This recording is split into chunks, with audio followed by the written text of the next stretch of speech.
ఆయన ఎంత గమ్మత్తుగా పిలుస్తాడంటేట ఆ ఆవుని పేరు పెట్టి పిలిస్తే కొండల మించి ఆ ఆవులు అంబా అని తిరిగి జవాబు చెప్తూ పరిగెడుతూ వచ్చేవిట.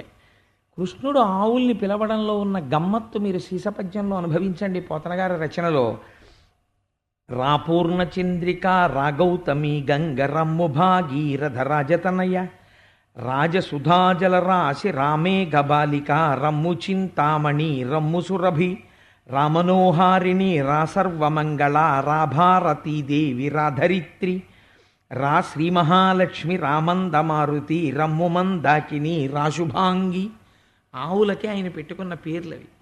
కృష్ణుడు ఒక్కొక్క ఇంట్లో ఐశ్వర్యం ఎందుకుంటుందంటే ఆ ఇంటి వాళ్ళ నోటి వెంట వచ్చేటటువంటి మాటల వలనే ఉంటుంది. నోరు విప్పితే భగవత్ సంబంధం, నోరు విప్పితే భగవంతుణ్ణి నమ్ముకున్నటువంటి భాగవతుల గురించినటువంటి మాటలు.